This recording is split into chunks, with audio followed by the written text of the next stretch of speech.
Welcome to Lead Well Unscripted, where we talk all things dentistry, leadership, and practice growth. I'm Lilly, and I'm here with Dr. Sean Heward, the oral and maxillofacial surgeon.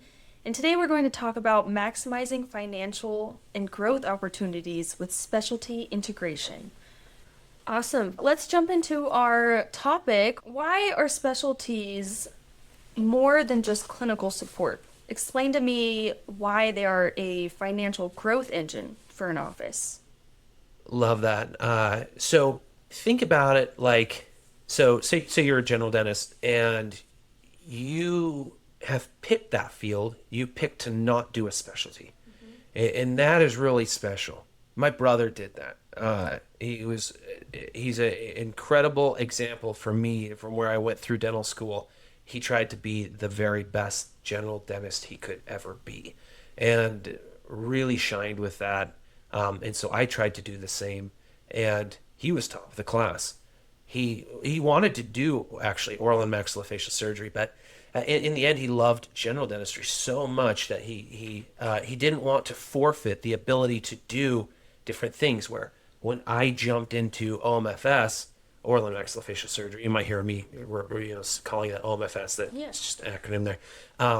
When I picked that to not be able to do I cannot do endo, I can't do pros, I can't do perio, endo, and I do pediatric surgery, but I just do oral and maxillofacial surgery of any age, and that is the specialty of that. And when you pick a specialty like that, you are specialized, and you can't do anything else. There's no, going back. If I want to do another thing, I have to go through and do their residency to do that. Like if I want to be an orthodontist, I got to go over and do ortho residency, become certified in it, and hopefully become board certified in it.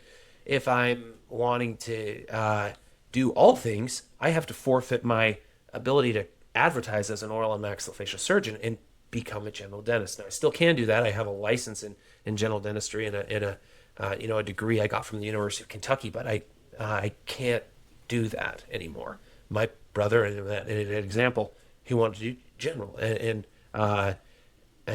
so I have a huge respect for all general dentists and what they have to do. It is a daunting job to be able to take a patient in and treat them comprehensively is not easy.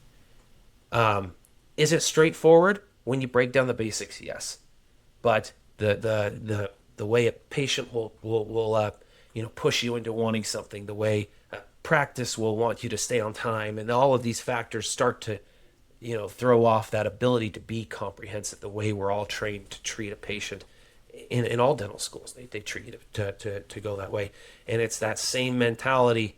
I'm going to give you an example. So I know this is such a long introduction to this awesome topic, but not hundreds, but over 100 years ago, Henry Ford, he came up with this idea. I'm not even sure if he came up with it.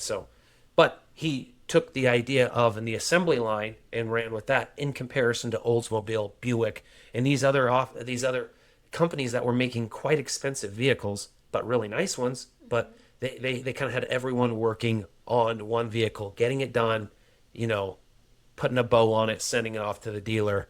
Henry Ford was like, no, let's take people and specialize them into doing a few tasks, doing them very well and very quick. And I like to think about that as how, not that when you show up to a platinum dental office, it's an assembly line, Right. but there's a reason why Henry Ford understood the high production of having people great at what they do and very specialized in what they do. That's all that is. An assembly line is taking people and saying, don't learn everything, learn these few things, get excellent at them. And when we all put this together, we're going to make a team that can be the best team there is. And that was Ford, right? Henry Ford made that line. And so I like to think of that as specialists as, I can take some super complicated case that's, some congenital malformation of someone's face, and, they're trach dependent because their jaw is so small and they have a cleft in certain areas, and all sorts of facial deformities, and I give that very complex case to someone like Dr. Williams, and he'll break down those basics, little piece by piece, starting with the basics, in the way that him as an orthodontist, he's a great orthodontist, the way he was trained to think and approach the patient. He does not think and approach the patient the way I do as an oral and maxillofacial surgeon.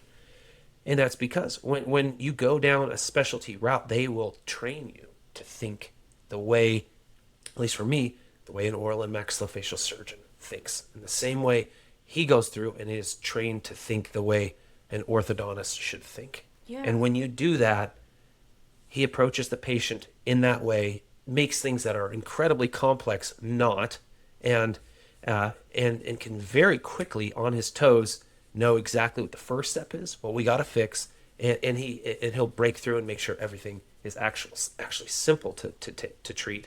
It's just may take a lot of treatment, and it's that mindset of why they have specialists in general. And it's the same thing going back to the Henry Ford model. They might be something quite complex on that vehicle that had to be done, but when you get someone who does that day in and day out, they can do what is maybe a tough part of the job. They can do it the very best at it. And that is what I've always hoped to provide for the offices I go to. And every single day, Lily, you know this, you work with me every single day. I'm always provoking the idea of how can we be better? How can we offer more to our patient? How can we make the patient experience from an oral and maxillofacial surgery perspective, from when they show up to this general dentist's office, they've never met us, to the time where they get referred to us, to we've done the surgery, we're waking them up from anesthesia, and we're sending them home with a bow on it, that it is just the best experience possible, the most efficient experience possible. And when you have specialists doing that, it's just like that Henry Ford model. Right. And you can then, it's not an assembly line, but when you look at the financial implications of that, you can treat a lot of patients to a very high level of care in a much more efficient manner than I would have been able to do back when I was just graduating from dental school and doing these procedures. Or even if I'd done a whole lot of the general dentists, they have so much to do. They're a jack of all trades for everything that they do. And for that, they don't get the time to specialize like specialists do. So, Yeah. very long-winded answer. But No, that was great. that to me, I think that's where we're able to really make that financially helpful for these offices. Yeah. How would you say that bringing in specialists helps with patient retention and production per patient, having different specialties come in? Yeah. So solid topic to talk about. When you've got let's say you're a patient and you're like, all right, my tooth hurts. I'm going to go to Joe Blow down the street, and you're going to tell them, hey, this little tooth over here, it hurts, get it fixed. And you say, no, I don't care about anything else, just go fix it. Maybe it's on like a Saturday or night or something like that. And when you're just in like at some clinic, you're there to just get one thing knocked out and taken care of and then go. How much do you actually, and this question for you, Lily, how much do you feel invested in that place where you're just like, I want this done and then I'm going to go? Not very, if it's just like spur of the moment. Exactly. Not only just spur of the moment, that's all you're just wanting, like that simple fix of get me out of pain. I want to be done with this. Prescribe me some antibiotics, whatever it is. And that's maybe all they do. And they're just like, okay, we took that pain from you. You're good. And then go back into the wild. Tell me this, would you start referring all of your patients, your friends and family there? No, I wouldn't. How about if you went there and, you went there even though with the same mentality, but then they brought you in with open arms and like really said, I know you came here for this complaint, but there's a lot more going on here, and we do not want to miss anything here. So it's going to take a little bit more diagnostics than you might have thought coming in, but we're going to do that and make sure we are taking the very best care of you possible. If the first person you spoke with when you walked in that office told you that, and then they end up performing those things, and then they said, hey, we're going to actually get that tooth taken care of today, but given all these other things, we really need to have you come back and get this taken care of. We're actually even going to, you're going to see so-and-so, our specialist. They come in here next Tuesday. We need you to see them for this issue. And here's why this issue is so important. And it's because of these issues that you even came here today to have this all fixed.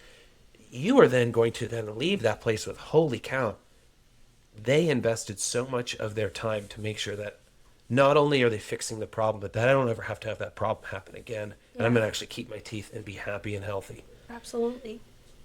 It's that level of care that, and if you think about it, that's that level of care that most of your bigger healthcare entities take on. And if you're, the wisdom tooth guys, you're that point and pull clinic, right? You don't go to the wisdom tooth guys to get braces. Mm-hmm. You don't go to the wisdom tooth guys to get a full set of veneers on your teeth and know that you're going to get like some beautiful smile. That's why Platinum's different to that one. You also, and if you're going to the wisdom tooth guys, you're going to say like, hey, I went there and it was cheap, but you basically leave with that. Yeah. And what I'm getting at is when you are just a single function and you comprehensively take care of the patient. Like I said, a lot of people I think folks think in their head when you get out of dental school that there's all of this information that you have to extrapolate from the patient to get good comprehensive care. It's actually not hard. You're not the only person in the office now, like you were in dental school when you're like, You're it. When you're out of dental school and you're in an office like this, in the support care, the supporting system that Platinum Dental offers is a ton amount of care that you can lean on, so that you don't have to focus much else about what they're coming into. You just have to do a little bit of thinking and making sure that they all got all of their diagnostics, they got all of their health records and everything set together. So that way when you go over a treatment plan, you're very thorough, you're systematic. And if you're like me, honestly, if I was a general dentist, I would be very lousy at this. I would be, if you put me in like, hey, Sean, just you be you and take care of all these patients, but you don't get a team to work with. Oh. Lily, you know me very well. I would be the worst. The place would be on fire. The place would be on fire. Yeah. You would have all sorts of complaints. They didn't get their this. They didn't get their that. And, things would be missed like crazy. And so, as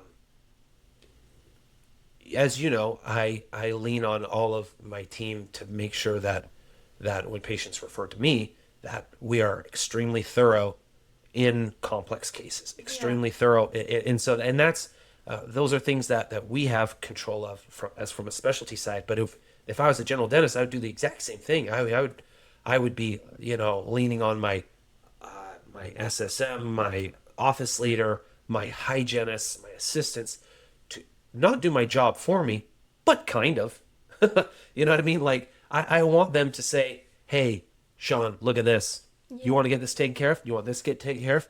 And they just start pointing out all the things. Then I can just very quickly, yes, no, that's fine. Yes.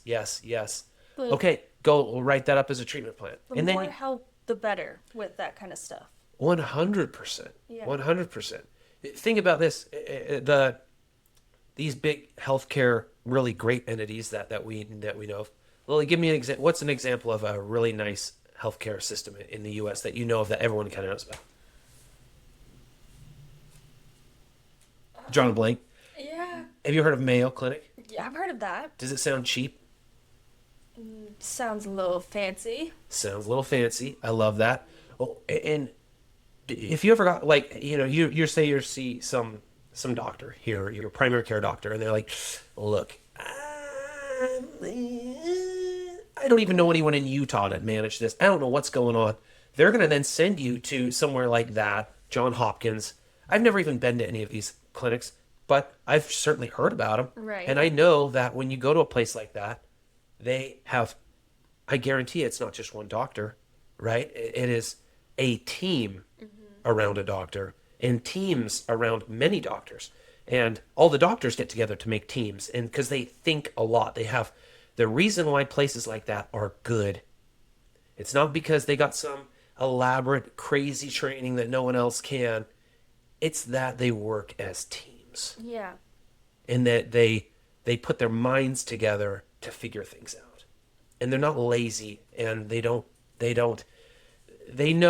that when people are coming to them, they're not the exact opposite wisdom tooth guys come in, get one thing done, and you're out.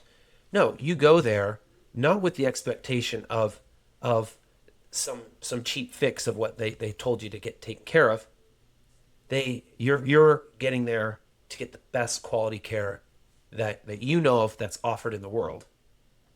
Yeah. And honestly, I've had many conversations with our amazing CEO Vince, and he has a very similar mindset. He's never told me that he wants to be like Mayo Clinic or John Hopkins and this and that, but it's every bit the same as far as you talk to him, and I want every patient that comes in to be treated with the very best care from start to finish. I want them to get comprehensive care from start to finish. Yeah. In a way that they not only are cared for thoroughly, but they felt care thoroughly, right? Those two things are very different too. So patients know that nowadays with Google and this and that. So they have symptoms. They'll be like, I think I need this done, right? Google said I need X, Y, and Z done, Oh, yeah. right? And so for that, if you go in and they know they've got like 8 things that need to get taken care of, but they only complain about one, and you didn't address the others, how good does that make them feel? Right. Or say you address one, and then they go, and they're like, yeah, I'm gonna go just get a second opinion. Second opinion says, well, you've got a lot going on, and actually treats you more like the mentality of these very thorough healthcare entities do. They're going to feel better taken care of. Right. It doesn't matter if, let alone the cost difference, right? If you go and you manage one thing, you're worried about their pocketbook, and they might not even want this crown that I want on there, but then that's what you think that they care about. Then they go over and they go to office down the street, and the office down the street's like, well, I'm going to have you see the oral surgeon down the street, and I'm going to have to see the endodontist down the street, and the periodontist down the street. You've got a lot going on. A little alone, we haven't even talked about ortho yet, and you actually see the orthodontist too, and they're sending them out, compared to what we have here. But the fact that provider is looking at and taking care of the patient in all of those ways, the patient feels heard. They know that they're getting great care, and it might be that one's a $38,000 treatment plan, and to do that one crown and core buildup was maybe $4,000 for that. It may sound like they don't want the maybe $40,000 to $50,000 treatment, but they actually do, because they want to be cared for, and they can actually trust that person that did a comprehensive treatment plan. Sorry, I went way off on that, but I did explain quite a bit. No, I love that answer. How does bringing in specialties add more services or new production to the office? So typically there might be some overlap with general dentistry, because that's the nice thing of general. You can do kind of a little bit of everything. And bring back the example of my brother. That's what he didn't want to be restricted. He wanted to do a little bit of everything, and that was his passion. But when things are more complex, or things aren't in line with like how you don't feel as comfortable doing different procedures. Or maybe even, like, for a great example, Dr. Acevedo is such a great example for this, and a great example for me in so many ways. is an excellent general dentist. He loves doing surgery, but he's actually one of my busiest offices. Not that I take away production from him. It's that he's doing a lot of surgery. And because he's thinking about surgery so much, he happens to diagnose a lot more of it. Not that like he's not overdiagnosing. Overdiagnosing would be like, beautiful healthy tooth, let's take it out and do some surgery for funsies. That's not the case. Trust me, I've been to his office and worked with him for years now. He is clinically just a very sound doctor, and he works with his office, and he works with being systematic in the way of comprehensive treatment planning. And when you do that, you're going to see so much more treatment being planned to better their patient's oral health. And it's a lot of treatment that adds on because they're seeing all sorts of specialists, or he might be doing clear liners that he feels comfortable doing, and then the more complicated cases he's working with the orthodontist on. And same thing with me. He's doing implants himself, he's doing extractions, bone grafting himself, and does a very good job at doing that. But then because he does so much of it, he's constantly filling up our schedule as well at the same time. And especially, if the treatment planning stuff, but yet I maybe am adding a sedation to this procedure, and the patient really wanting sedation. That's something that he doesn't offer that I do, gets put on my schedule. So it's a win-win-win for everybody involved. Yeah, just being mindful of specialties in your office, super helpful with that kind of stuff. That's awesome. Exactly. How does having specialties or specialists in your office prevent patients from seeking care elsewhere?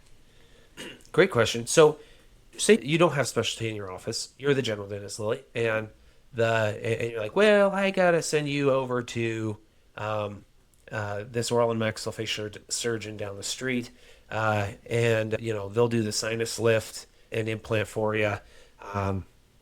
And also you need to see the orthodontist. And then you go and see the orthodontist.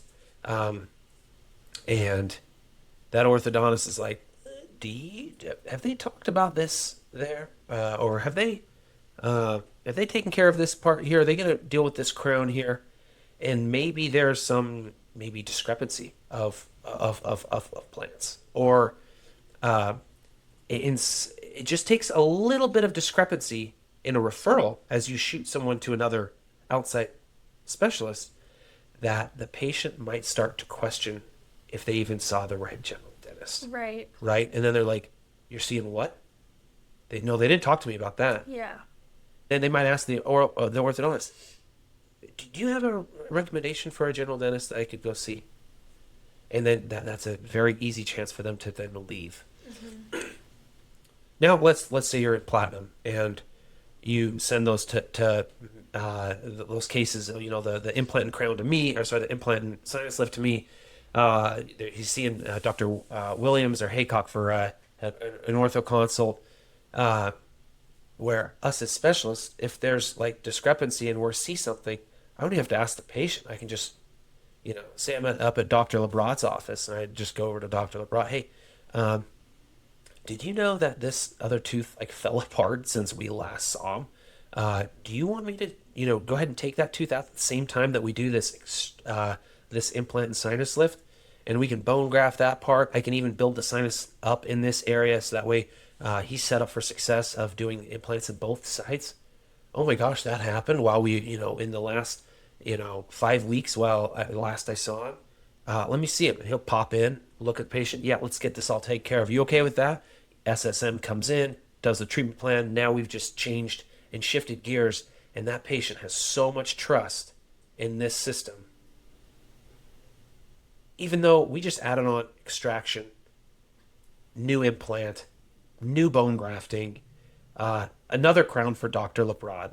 All of this, all because we can do it all under one roof. Right. And the communication between the specialist and the GP is amazing. And even if, say Dr. Labrat's on vacation, I can even go through and even talk to the office leader, the SSM, who was there for the treatment planning of this case. Right. And even from there, you're going to still improve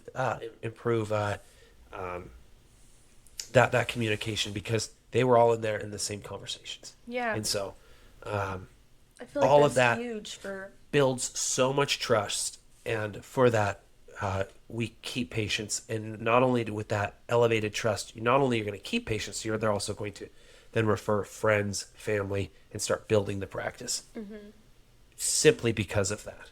Yeah, it's huge for patient trust and same day opportunities. Great opportunity to build up the general dentist, make things happen. I love that. How would you say specialty integration in a practice can change the financial trajectory for the whole office? When the general dentist goes with intention for comprehensive care and starts flourishing that way, because it's not a night and day thing. It takes time to get good at that. I mean, you can try and get good at it as fast as you can, and the more aggressive you get at that, the better you'll be. And that's with anything, right? That it just everything takes practice to get good at. And I see this with the offices that I'm most busy at. It's typically because the general dentist has put that intention at it. It's the general dentist mindset towards the patient has flourished with comprehensive care. And you talk to any of the patients that they are just absolutely in love with going there, and their whole family goes there now, and they trust them so much because of that comprehensive care. And when they do that, you'll see the trajectory of the practice financially, as well as just the amount of services that are provided and codes that are billed through because of all of the care that is. It's almost exponential when it just builds because of comprehensive treatment planning alone, and focusing on that. One thing I was going to talk about is like which metrics to look at when deciding to bring in a specialist, and maybe like which ones to bring in first. I've been asked that, or I've heard the discussion of that. So honestly, they should really all be brought in as long as there is patients being seen. You should have your specialist there. Yeah, absolutely.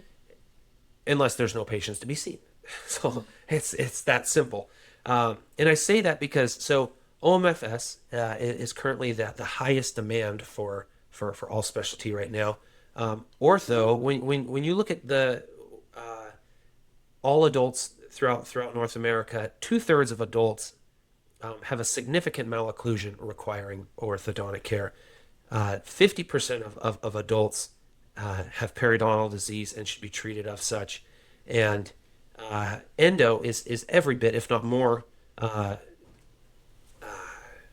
needed in these offices, just because teeth become necrotic, and they're I bet you could go through most offices and find endo cases showing up to an office. I would be willing to bet at least once a day on average, if not pretty close to that.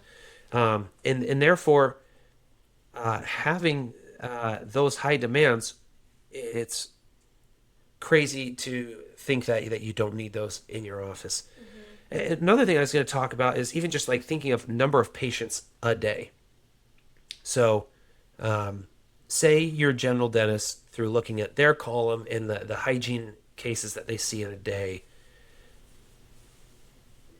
honestly, on a low number, close to 15 cases a day. And there might be some lower than that, but on average, I would say a lot of people see a lot more than that, and there's going to be a lot of people that even say less than that. But let's just keep that as an average of 15 a day. Now you work 20 days a month. If you do the math on that, it's 300 patients. Now, if you're seeing 300 patients or 300 patient visits a month, it is quite easy to go through and start filling all of those specialist schedules, given those other statistics that I just told you on the demand for each one of those specialists.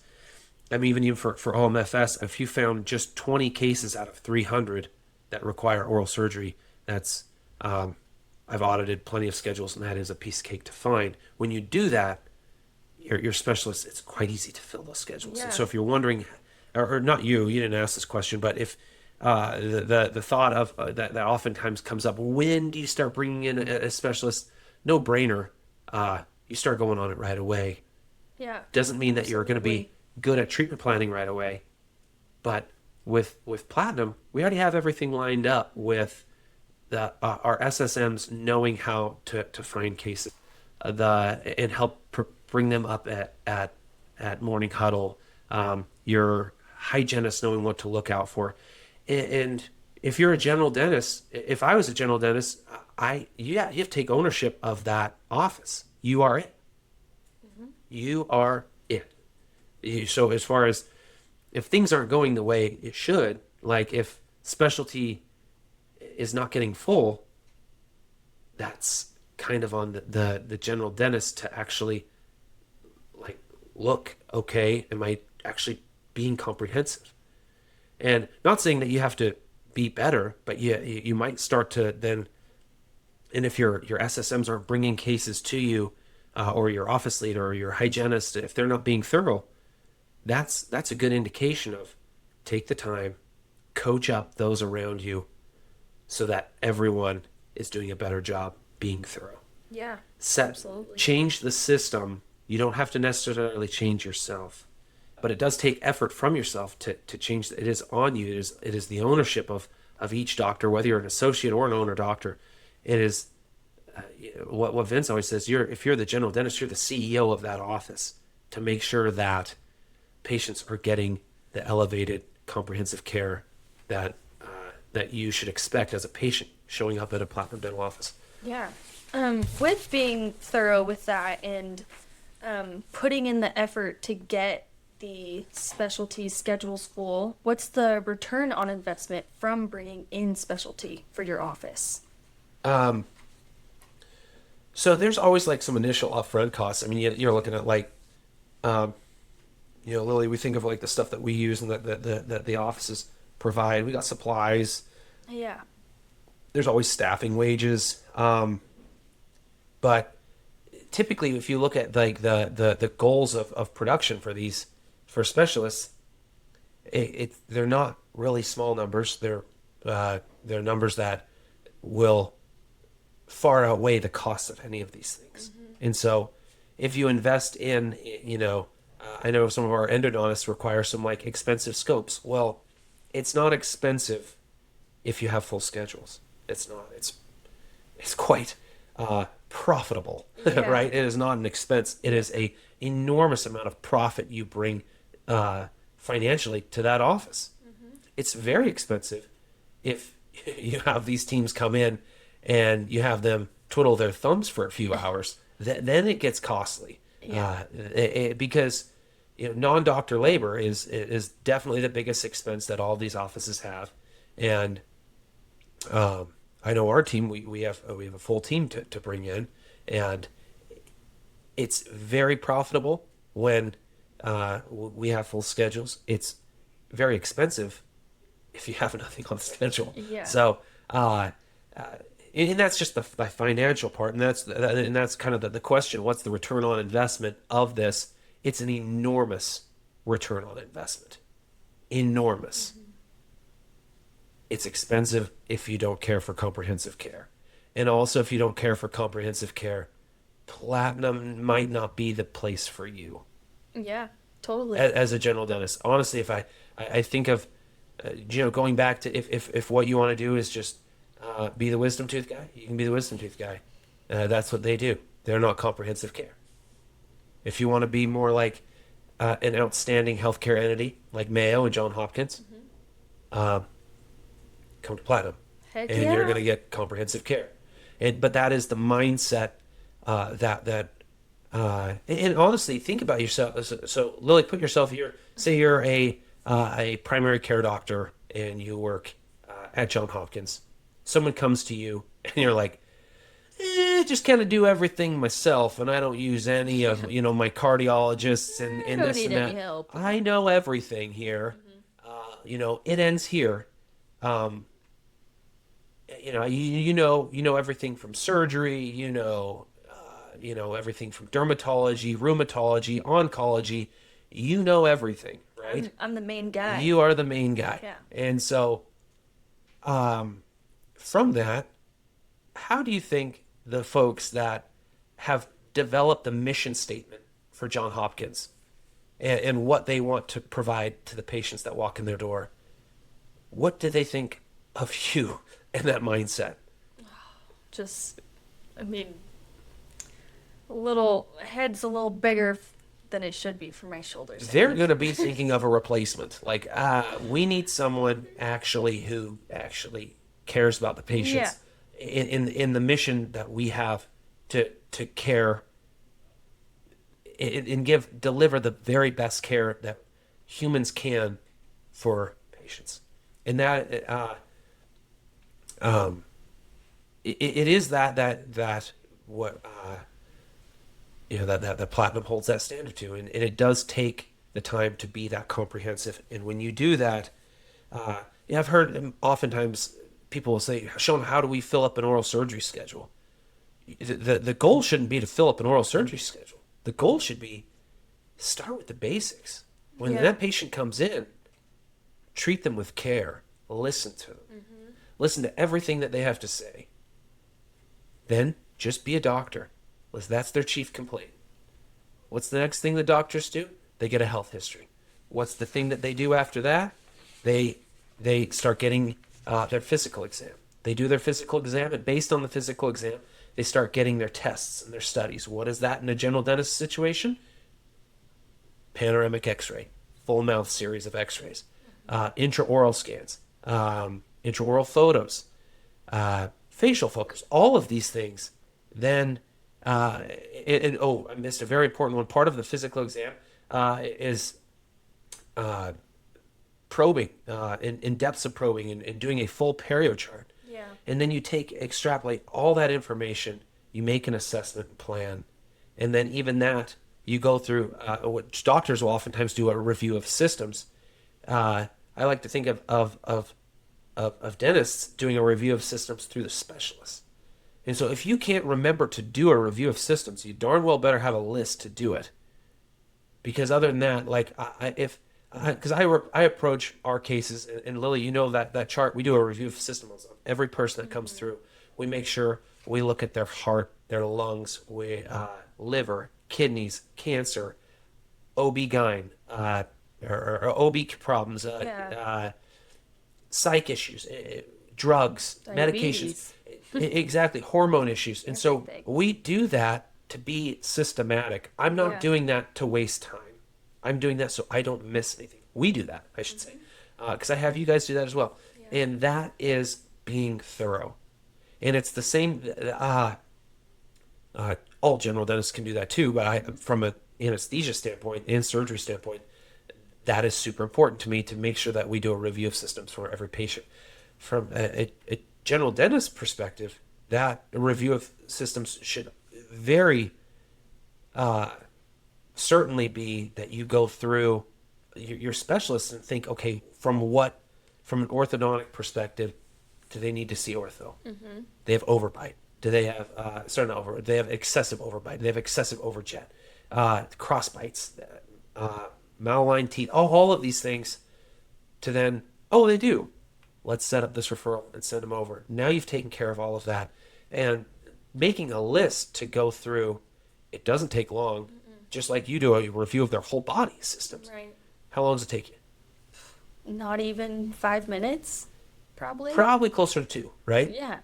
That's if they have a couple positives, right? Oh, they have obstructive sleep apnea. Oh, they have diabetes. Right. And they happen to have liver disease. And so we just kind of charting those things, but making sure that we know of them and that we're addressing them when it comes time to sedation, and that we're using the right drugs and interactions, that thing like that. So, and it's the same thing with this, is that thoroughness is from a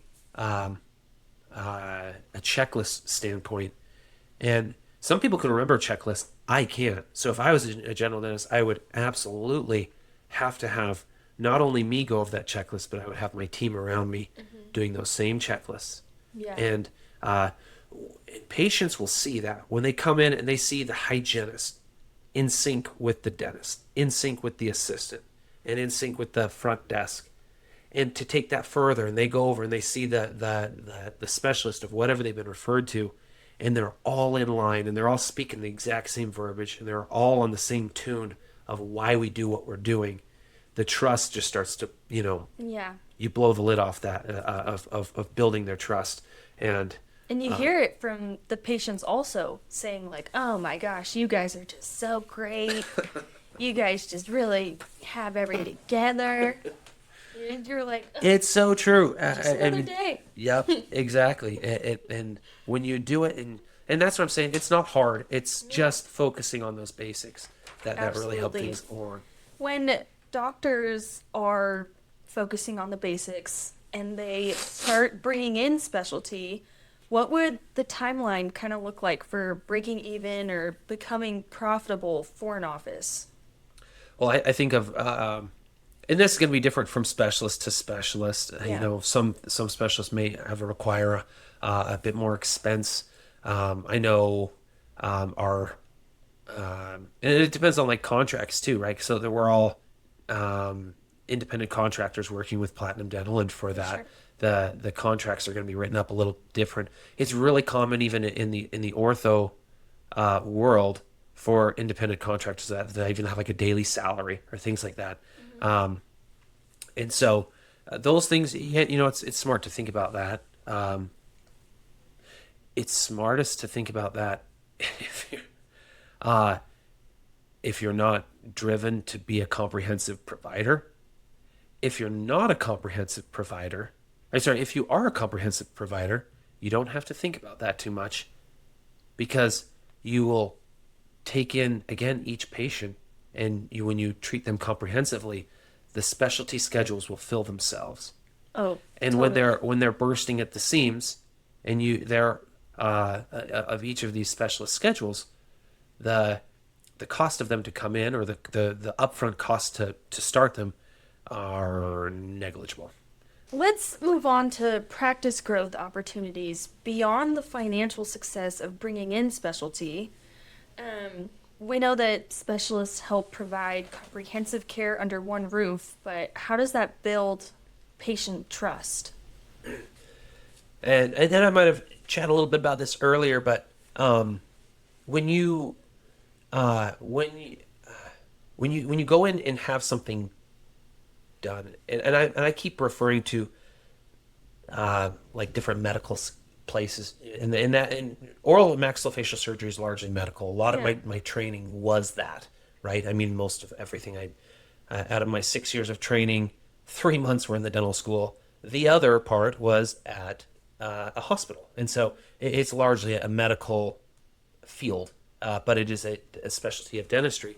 And so you'll hear me kind of talking a lot about references to medicine, just because they do things a lot different, and we can really learn a lot from how they do things. This part in general, I think this is something that they don't do good at in the medical field, as far as building this level of trust. They're good at it, but I think they could improve, and I think they could learn from a dental service organization like Platinum. DSOs like this, where you have integrated specialty, can explode trust. And I'm going to say that in a way of, I'm going to give an example from a medical side of things. Okay. Say you go in, you go to see a PCP. They see a little, they're listening to your heart, and they're like, "You've got a murmur on your heart. Let's get some other imaging of this. I'm going to get a cardiac ultrasound, and I'm going to have you follow up with our cardiologist." How would that be if they're like, cardiologist is just next door, or not next door, but like in this office? Oh, and also the cardiothoracic surgeon is here too. Let's get you back next week, and we're going to all talk about this. Compared to, I hear this murmur, I'm going to get you some imaging, and then I'm going to have you follow up with the cardiothoracic surgeon. And then you go to the cardiothoracic surgeon, and then they're like, "Oh, yeah, you need X, Y, and Z." And you're like, is that really what my general really wanted? Moving I you don't around all know over. if this cardiothoracic surgeon all the way across town is actually in line with what my original provider was thinking I needed. Right. I don't know that. The referral was sent over, and he's looking at the imaging. And I trust this cardiothoracic surgeon. He sounds like a legit guy or girl. So that's one perspective. Now think of it as here at Platinum, similar model. Let's say Platinum was a medical entity like that. Your PCP could be like, all right, hey, I'm going to have you follow up next Tuesday. My cardiothoracic surgeon's going to be here. Our cardiologist is going to be here. And the specialist in electrocardiology is going to be here as well. And when you show up, we're going to get a 12 lead EKG, and we're going to look over everything, as well as, or I'm going to make sure that you have an echocardiogram to make sure we're all looking at everything, and we'll make sure that you're in the best hands possible for that. And then you show up and you see them all talking. They're all saying the same verbiage of, yeah, this, you really got to go in. Do we replace the valve, your aortic valve? Do we go in? Do we do it with a pig? Do we do it with a mechanical valve? All of this stuff, and everyone's weighing in on the same topic. Which side do you trust more? No, the ones that are all together and communicating. 100%. Yeah. Because where's the miscommunication? Zero of it. Yeah. They're all in the same room talking, making notes, making decisions together, bouncing ideas off each other, how to provide the very best care for you. Yeah. And it's honestly, you probably don't need that in Platinum Dental for every case. Right. But these big full mouth rehab cases, it's really nice because there's usually the patients are quite terrified to come in there and get all this taken care of. But when you do that and you start to bring in specialists and have combined consultations, and you already know what your surgeon, the way they think, or the way the orthodontist thinks, because you work with them all the time anyway, you can start to verbalize and say the things that they have taught you how to say them. Mm-hmm. And you can start approaching patients similar to the way they approach patients. And you're just elevating your level of care as a general dentist, because you're working with specialists day in and day out. Yeah, absolutely. Excuse me. Having your general dentist speak highly of the specialists that come in is also huge for the patient, which can also build patients' trust. If you're going to someone, a general dentist, for years, and they are speaking highly of the oral surgeon that comes in, that patient is going to have more trust putting their surgery in their hands, right? Totally. And that's not that we, like I go in and be like, hey, everyone talk highly of me. Yeah, no. Honestly, I've heard that a couple times. They're like, oh, we've talked so highly of you. And I'm like, I just feel as weird as can be when I hear that. But it's very true. And I do the same for whenever a patient gets referred to me. Yeah. I then, to make sure I'm building trust back towards the general dentist, if they're following up after I've placed an implant, they're going to then go see the general dentist. I will make sure that there's a good part of that conversation, that they are in great hands. Mm-hmm. This restoration is going to go phenomenal now that you're going to be seeing them. We've tested the implant. It's great. From here, in a lot of the offices, it's like, hey, go sit in that chair now. They're going to go ahead and start working this up and getting things going, expediting care that way as well. Mm-hmm. And we can all leverage each other. And it sounds weird. It's not like, hey, let's leverage each other so we can be like manipulative and keep these patients here. That's not the case at all. The reason you do that in healthcare, and you should do that even if, say there's a specialist that you're in some isolated town and you work with Platinum, and there isn't a specialist that can even get to you, you should still do that to the specialist you refer out to. Yeah, totally. Because when you do that, you build trust in healthcare in general. Yeah. Because as soon as you start to undermine trust in healthcare in general, they will distrust you as a general dentist or as a, in any facet. So it is always great to build people up and never burn a bridge to bring them down. For anything. Yeah, absolutely. How does building trust within patients and having specialty care in your office attract newer patients? We oftentimes will bring in, so two things for that. You're going to bring in new patients from just being able to offer those services. Yeah, we get that all the time. There'll be some patient, they'll be like, oh yeah, I'm from 30 miles north of here. Yeah. You're the only oral surgeon in the area that actually takes my insurance. So I'm here. I never been here before. And sometimes it's like, do you have a general dentist? No, I do not. Look, I knew you placed implants. I'm here to get, whatever it's taken care of here. And then what's really nice from there, I'm like, all right, well, our general dentist here at Platinum, you're actually going to have to see them first before we get too far ahead of this.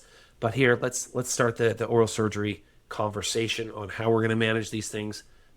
But ultimately, everything that we're talking about is restorative driven. So you're going to have to see the restorative dentist first, then to start that over. And that, the patient realizes you're not just trying to just do the surgery, punch that card and be like, you're done. I just made some money doing oral surgery. We're all done here. I love when you say that to patients.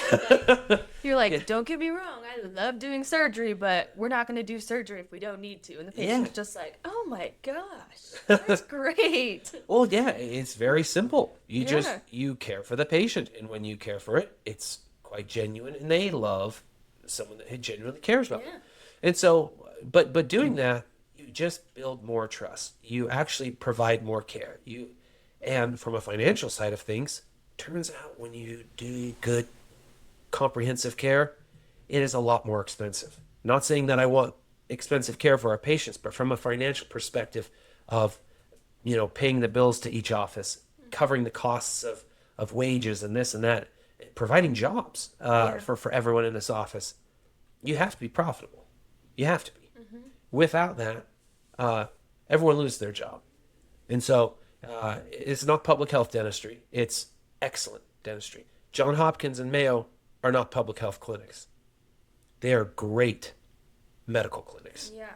And for that, they take great care of the patient. I don't know how much those places make, but they're going to be around for a long while because they have their mission straight.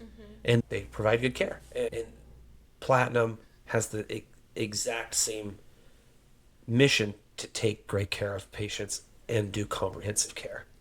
And for that, the money follows. They don't have to try and grab every case that comes through or over-treat. No, you treat what comes in.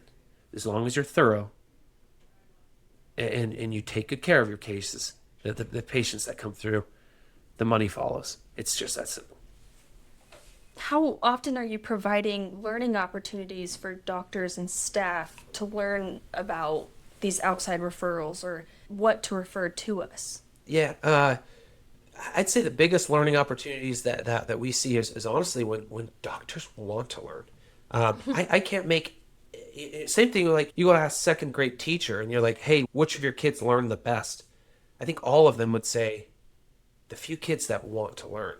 You can only make them do so much, right? For example, Lilly, when we go down to Acevita's practice, it's we're extremely busy there. Yeah. And how often does he pop in and say, Sean, I want to watch the surgery? I think every time we're there, Acevito's like chatting with us. Yeah, exactly. Asking about a case. How do you approach this? How do you approach that? Do you think I'm going to hold back and like keep my answers from him and be like, no, dude, you keep it, bud. I do my stuff. I'm not giving away my secrets. No, I'm over there spilling the beans on every secret I could even come up with. I want to elevate him as much as possible and get him as good as possible. Yeah. That does not come back to haunt me. It only comes back to he then starts to have trust in me. Yeah. More so. And then when he starts to see weird stuff, he's like, you're seeing Sean. Yeah. I ain't dealing with this. That's Sean's problem. Yeah, that's a Sean problem. And so, and us as specialists, we love what we went into. At least I hope so. If not, you better shift some gears. But I love OMFS. I'm a huge passionate for it. And so it doesn't matter what it is when it comes to oral surgery. I love it. So as long as the referrals are coming and it's within my field, we take care of it. Yeah. And if I can be of help to a general dentist to get them better, I will always take that opportunity. And I will always welcome any general dentist to come and watch cases that we do. I wish all of them did what Dr. Acevedo does. And I think if all of them did that, they would elevate their level of surgery care that they can provide. At least I would hope so. And I'm not just like stuck in my ways either. I'm every year, Lily, as you know, there's weeks that I take off just to go over and improve and sharpen my axe of as far as how to improve my own skills. And that is that's when I go to a conference, but even a weekly, I'm trying to stay up and further my knowledge. Yeah. And be better. And at the very least, even if Acevedo maybe doesn't do what I teach him how to do, he'll at least be able to speak to what I'm about to do to the patient he's about to refer over. Yeah. Furthering the trust and collaboration of all of that, furthering his ability to, maybe he learns a tip of how to get out of a sticky surgery situation that he's dealt with in the past. And if I can get him through that, that's better for the patients all around. Yeah. Totally. If I can make him better at surgery, then his patients are going to like him better.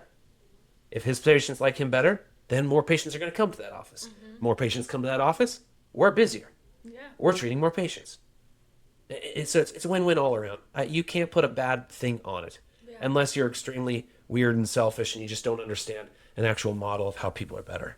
So, that's well my answer. said.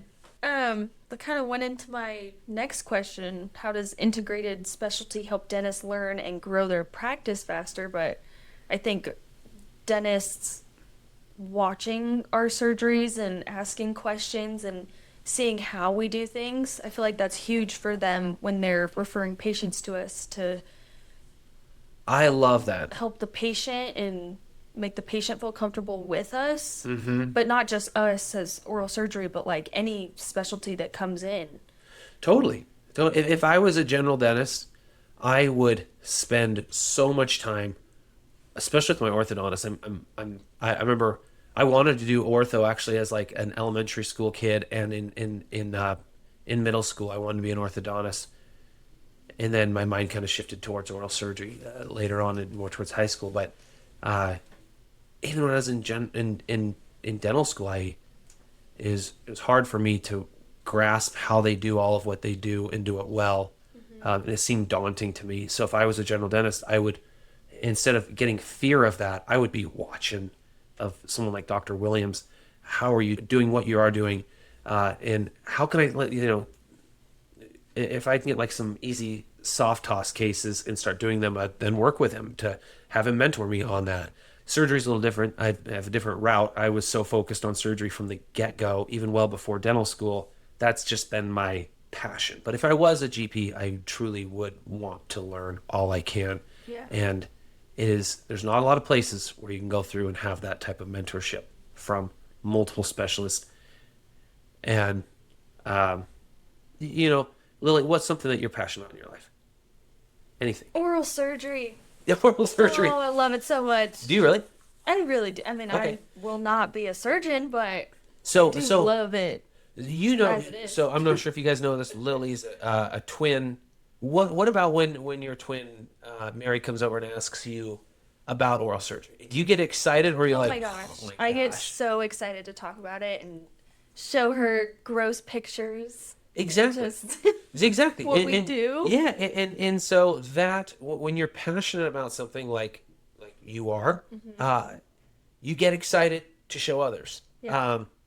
That's just normal life. Most people who are really passionate about something get excited when someone else shares an interest that you are super passionate about.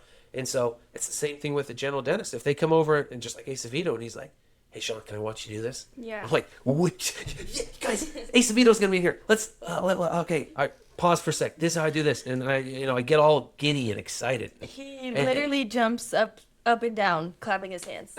So excited. And that's with most folks. If you're passionate about something and you love something like a subject matter, when someone else, and you've done it so much that you know a lot about it, and someone else comes over to prompt in and engage with that, most people are like, what, you want to learn more from me? Yeah, gladly. Let's talk, And so that mentorship then comes very easy. And so specialists are great for mentoring in their specialty. Yeah, For sure. That is if they truly love their specialty. And I sure hope they made the right decision. So, because I'm sure that's not all the case. There's plenty of people that get into a profession and they dislike it, but they feel stuck. So, that's what I'm saying. I can't say that for everybody, but I would hope that most of the specialists throughout Platinum would love to teach their own specialty and build up the general dentist, their hygienists, their office staff, all around them. Because when you do that, you're truly helping the patients that are walking through the door from that specialty perspective. And we don't have just like doctors coming and watching us. We have the doctor's assistants that are like interested. Yeah. We have like, just random people up front that are like, can I see? And we're just like, yeah, get in here, take a peek. Even if you don't have questions, it's still really cool to get in there and just see what your specialist is. You grow from having one specialist in your office to the complete multi-specialty model. The only limitation I would have with that is get with your regional and see, do you have the space? Some of these offices are a little small, and so I know ortho requires a lot of chairs. If you've ever been to a standalone orthodontist clinic, they have many chairs. And you've got assistants running all over the place, doing this, doing that. It's a huge production to make that go smooth, make that profitable, and make that efficient for the patient to not be staying there all day, and also efficient to get in and see your orthodontist. And that model is how ortho works. What I'm getting at is each one's a little different. As you know, for us, we require 2 chairs. Endo, I don't know how many chairs they use, but that's just like a space perspective. Right. If you got the room, go to full specialty model as soon as you can. That doesn't mean that you just are having a specialist come in, you're immediately ready to do that. Yeah. You have to actually be seeing patients first, right? But most offices are seeing patients. And the setup for Platinum is to bring in enough patients so that our general dentists see enough patients to not only take care of themselves and have productive GP schedules, but also productive specialist schedules, and all of them. But that doesn't mean like it just happens overnight. Sometimes you might have a hygienist that is not diagnosing perio correctly. You might have an SSM or our assistant who's not getting all their diagnostic stuff. And I'm talking about the basics. These are basics. Yeah, these are not the basics. Totally. I'm not if you go to any of these like high performing offices throughout Platinum, the ones that are just crushing it, or the doctors that are performing all these massive numbers, they're not doing anything magical. What they do is they're thorough and they don't forget about the basics. Yeah. And that's with anything, right? Your very best coach for basketball, your very best coach for football. You don't just jump into some magical thing. Oh, you made it to, University of Kentucky basketball. Now you're some, god and know how to play basketball. No, if you go to University of Kentucky basketball, they're going to make sure that you've got your basics down. And then from there you build, right? And if you show up and you're going to be on some dream team or, well-known Alabama football, they're going to make sure that you know the basics and build upon them. You can't skip those steps. And it is being thorough and you have to be thorough in order to be great. And I know I'm preaching to the choir for a lot of the general dentists out there that are doing this, but you can't lose sight of that. If you want to be great, you have to understand the basics. You stick to the basics. And then when you do that and you take care of every case and you show passion to the patient in every single case that comes through the door, you'll realize really quick that you can fill up every specialty schedule very quick. Yeah. And your general dentistry side will be filled up very quick. And so and there comes a timeline for this. Timeline is get going right away, bud. Yeah. That's what I would tell myself if I was looking in the mirror and as a general dentist. And, okay, this is all on me. There's no one else in an office that is as important as a GP driving comprehensive care. And if there's a weak link in the team, it's up to you to fix it. Either you got to coach them up or coach them out Yeah. on your team. Totally. If you were a general dentist Yeah. and you're new to having specialty in your office, how would you balance specialty care but also GP services so that both are thriving? I think that's a really common question, like that like GPs throw up. And I've never heard like GPs asking me that. I've heard of like from either regionals or clinical directors of having that concern, or even Vince saying like this is a common question that's sent up to us, right? Like they're worried about losing production and this and that. Yeah. It all goes back to just what I was just saying. It's being thorough and starting with the basics and not being scared to have that conversation with a patient of maybe, because they might be like, well, dude, patient might be like, well, I've been missing that tooth for like 6 years now. Why have we not talked about that till now? Why are you bringing this up now? If you're trying to change your mindset and you've been treating the same clientele for 6 years, well, there's no better time than now to start fixing your ways, right? And you're not going to upset the patient. It'd be like, you know what? It's just you got to fix your verbiage on how to approach that patient, and then start changing your mindset of, look, I know we've missed that. You've been missing tooth number 3 there for 6 years now, and I know back then we said there wasn't a lot of options, but look, we have an oral surgeon that can come in, lift that sinus up. Let's get you that tooth in there before teeth start shifting on us. Teeth haven't shifted yet, or you notice, hey, teeth are starting to shift. Let's fix this now. And a lot of that is being thorough, even though it might feel weird talking to a patient that you've had very stern conversation, not stern, but like very clear conversations before of everything's great, we're all good. And they think that everything's great, all good. You now change your mindset to be comprehensive. Now you're going back and saying to that patient, we're not all great, we're not all good.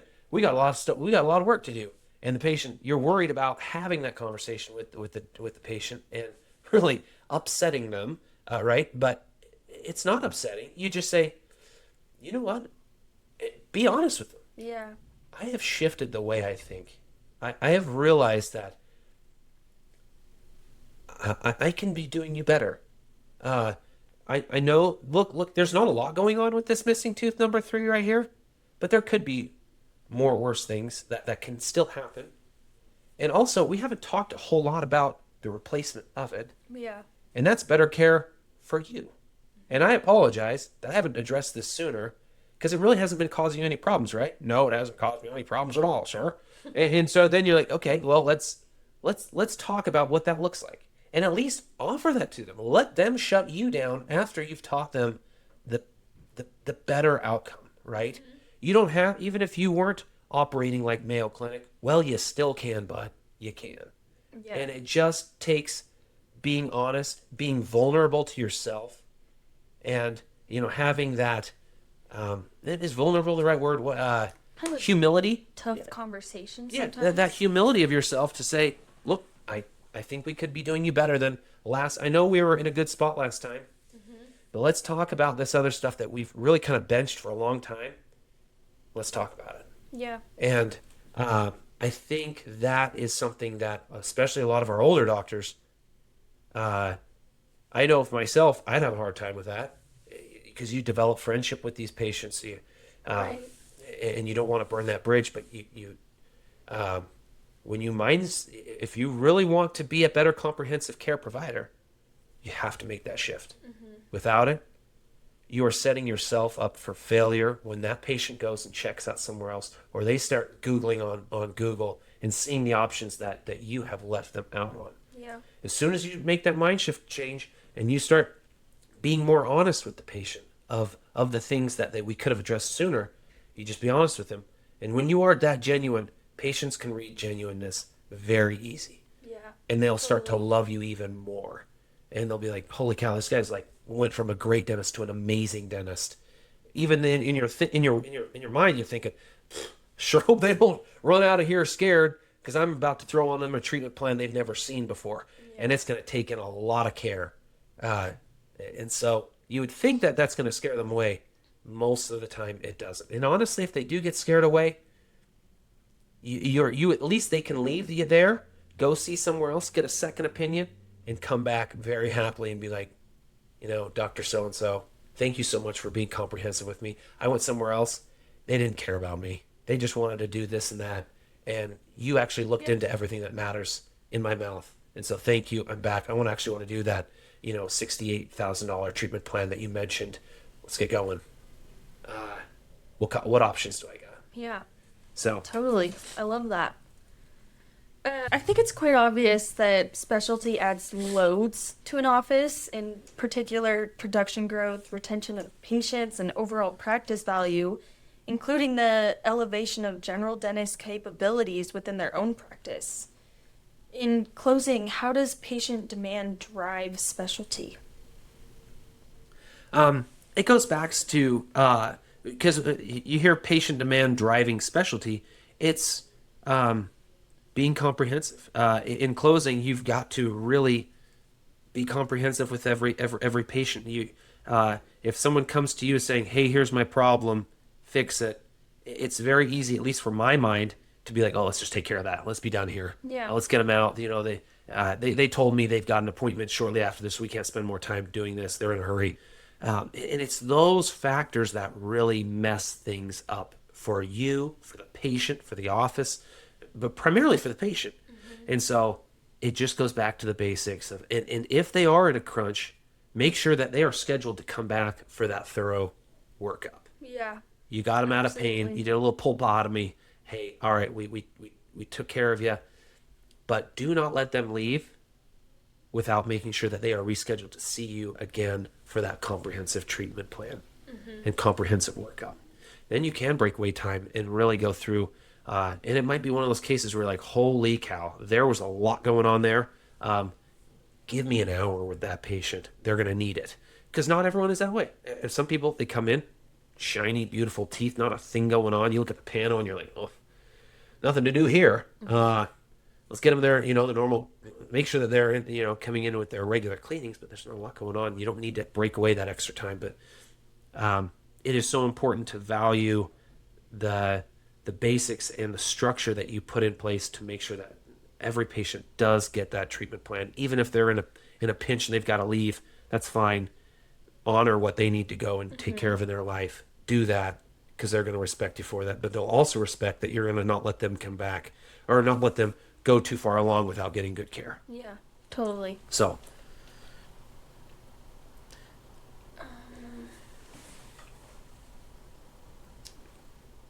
for all the doctors out there, we highly recommend tracking the data of your office and watch the growth happen once specialty is integrated and you are providing full schedules. Sean, how would you encourage the doctors to identify their biggest growth opportunities within specialties? they